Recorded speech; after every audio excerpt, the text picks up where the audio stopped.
So once you've made sure you've got enough slack on all these wires for all these parts, what we can do is cable tie this off. Here, just hold all these wires together.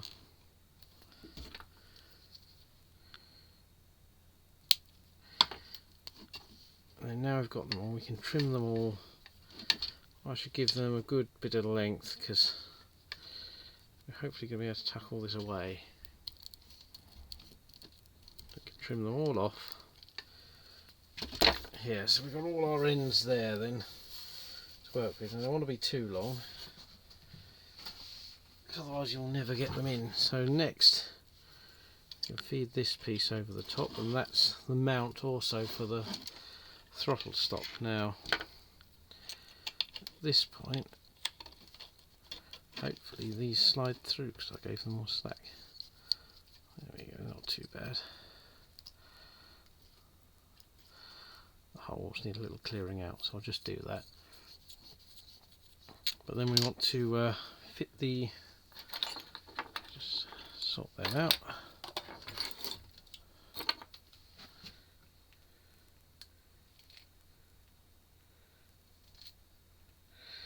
Then what we're going to do is fit the captured nuts the other side while you can. Now I've got two longer bolts which I'm going to trim up, but I did specify the two different sizes you'd want to make this without having to trim up bolts. Now these will have to come out again to actually fit the stop post, but that's fine. These are actually quite tight in here. Where's my screwdriver? Here we go.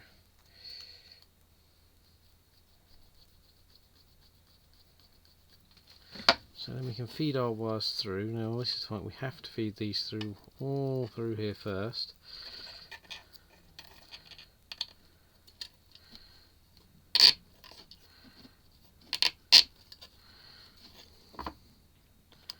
And this is where you might want to clear the holes out with a little drill first, because they may be a little bit tight.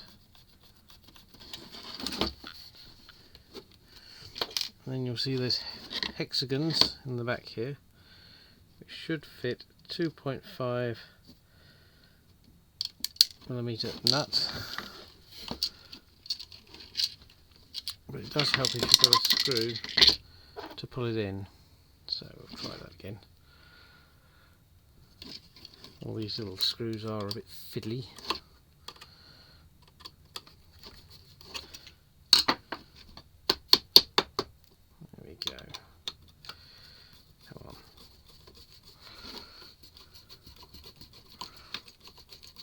So yeah, my bolts are way too long, all of them, but I don't really mind that too much.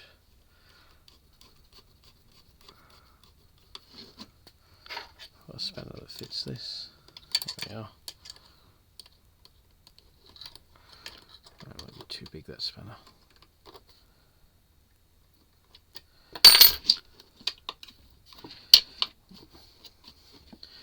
There we go. So when you want to get all of these bolted in, I may need to run a little drill through some of these holes just to clear them out. And once you've got all these in, you can get these. This should pull in then. Now because I'm going to trim all these up, there we go, that's one of the bolts in. I'm going to wind all these through and then mark them with a bit of permanent marker on the back, and then I'll trim these to length. But so you can save some money if you like by just buying longer bolts and then trimming them up, so you don't have to buy as many different sorts of bolts, if you don't mind that sort of thing. So I'm going to carry on doing that. So you can see the little recess it fits in. There's 4 recesses. Now will be the time to get them in, and this all sorted before we start assembling the levers and other parts, while it's easy.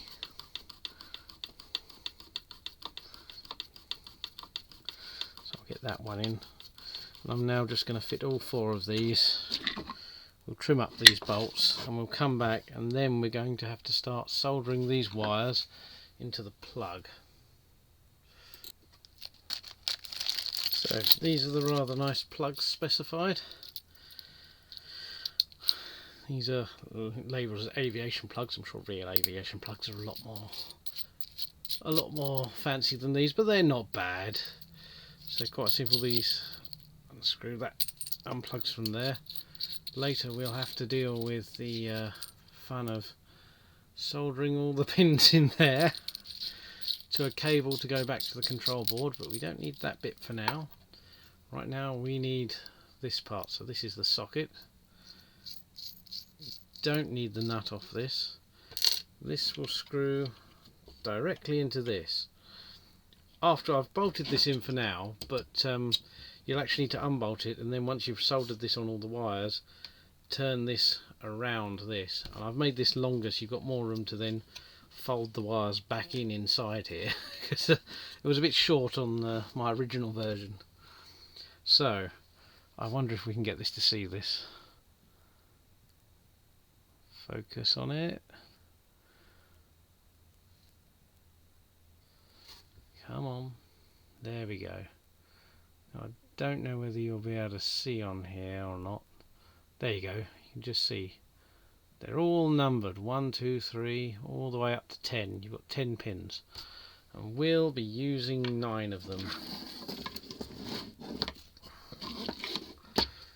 So I have the suggested wiring. You can obviously use any wiring you like, but my suggestion would be number 1 is going to be positive and number 2 is going to be negative.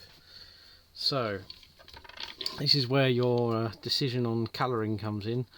We know that all the positives are red, and as these wires are so tiny, what we're going to be able to do is strip them all back and solder them all in one go into here. And this is where our friend the soldering station comes in to hold things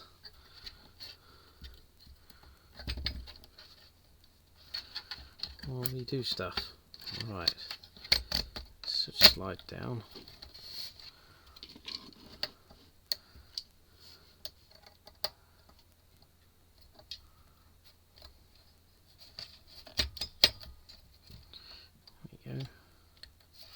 This is quite a nice, very cheap piece of kit to have when doing work like this. So what we want to do is strip back all of these wires. Now last time I did this, I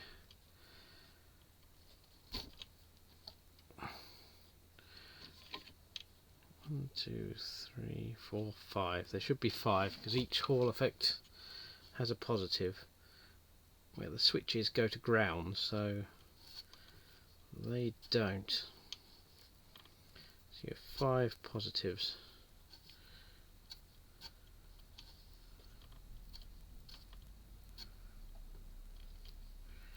Start trying to twist them all together.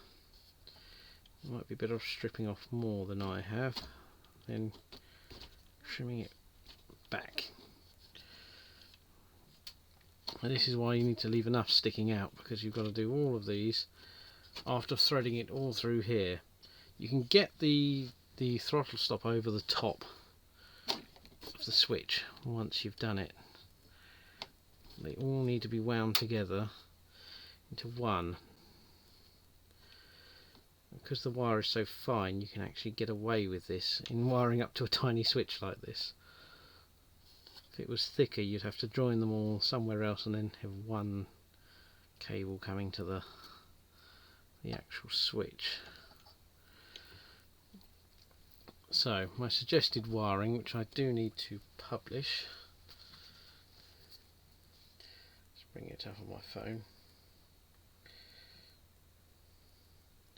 So now the wiring, it's important you write this down. Whatever you're going to do, you've got to write it down. So my suggested wiring was 1 positive, 2 negative, 3 and 4 would be the mic and water injection, which I mean, it doesn't matter if you get them the wrong way round because you're going to have to assign them in the game, but 3 and 4 are going to be for the switches. You only need 2 for those.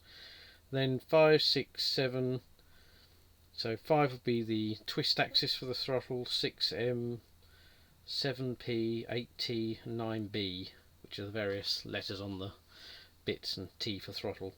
It doesn't actually matter which order you put them in, it'll be easier to calibrate in Windows, but it won't really make much difference. Now you can see all those wires actually twist together because they're so small into quite a small wire.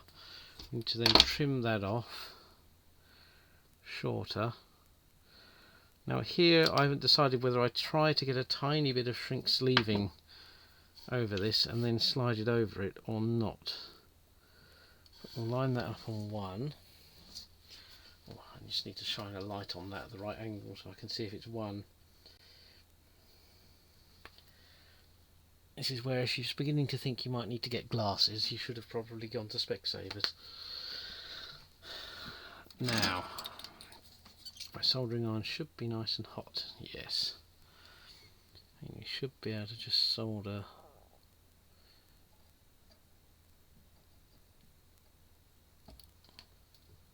straight on like that. You don't need shrink sleeving if nothing touches and nothing joins each other. It might be an idea to try it. I might try it on the blue, but it isn't strictly necessary. So again, we strip off all the blues. Then we know that the white was the switches, or white was a particular switch, and we just carry on from there with our colours. Green was the other switch, that was right. So white and green will be 3 and 4, and we carry on with the numbers. Now it does get very fiddly as you get towards these middle pins to actually solder them. There's no good way of doing that. I'll show you trying to do one once I get there, but I'm going to carry on with this and see how we go.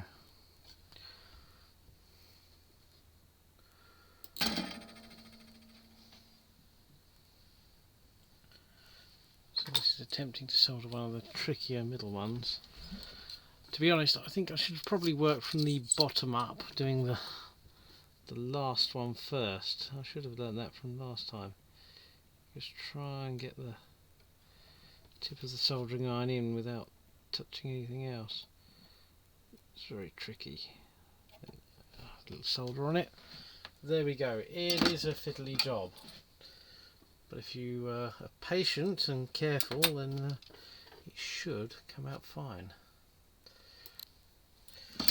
There we go. We're just about to do the last one, so I'll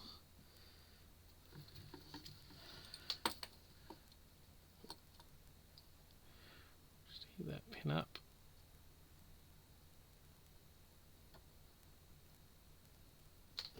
Alright, wires fell out. There you go. Ooh, see, it even goes wrong for me.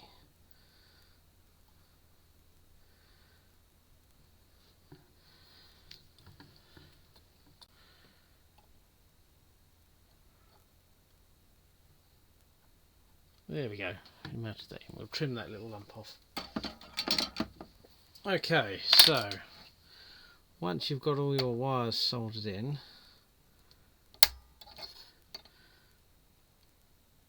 trim that lump out of the way. Now, again, I'll stress how useful a little holder like this is when doing tiny electronics. It is endlessly useful. Now, I need to unbolt this again. Strictly, you didn't need to bolt it on, but it keeps it, just put a couple of screws in, keeps it out the way while you're doing work. My screws are still too long because I need to trim them up.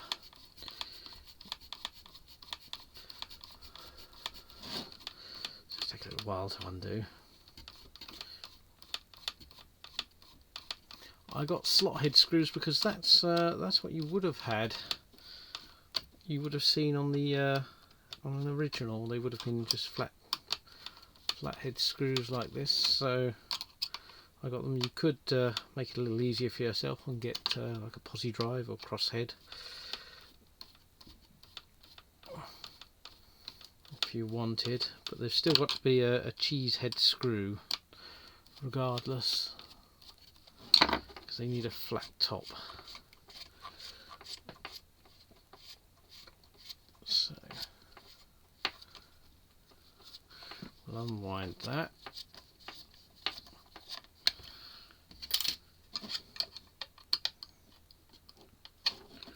Get this one out. This one shouldn't be as long.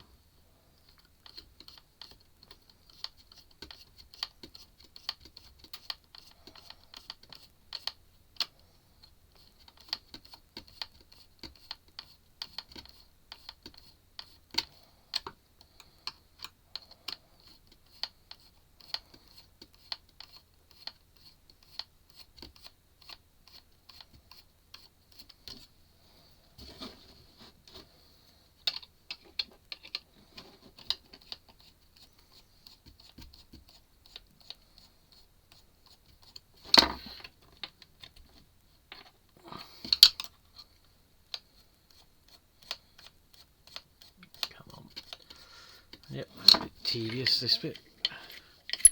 Now once you get this out, it's a little tight in that hole.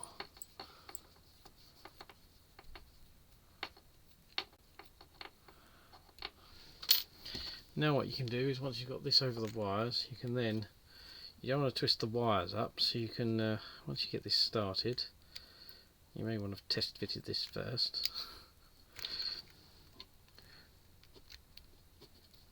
Which of course, doing it on camera I didn't do. Then you can wind this round this. There we go. Let's start it. There we are. You'll find it's got a couple of little flats. So if I find my nice adjustable spanner, wherever that's that.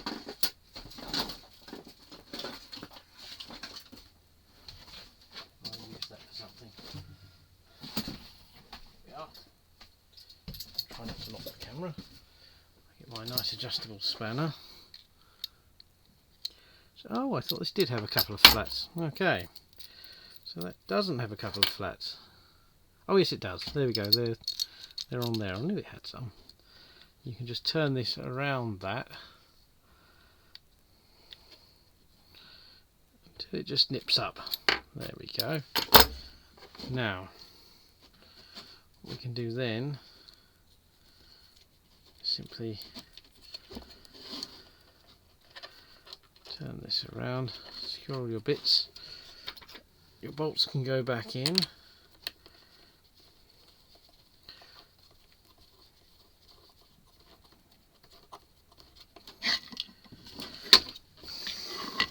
You can tuck your wiring in here out of the way, and then basically all your wiring for this part of it is complete. Your only other wiring to do is the plug. Now if you didn't keep track of all your axes like me and you just put yellow in, there's no need to panic, because once you've wired in, as long as you know which numbers are axes, and once you wire them in the other end in the controller, once you look in Windows which one's moving which, you can always just swap the wires around until they're on the ones you want. So there's no disaster even at this point if you've lost track of which axes were which you wired in. As long as you know what numbers are positive and negative and switches and axes, then you'll be absolutely fine. So I'm going to get these screws trimmed up, and the next part will really be to fit the throttle stop.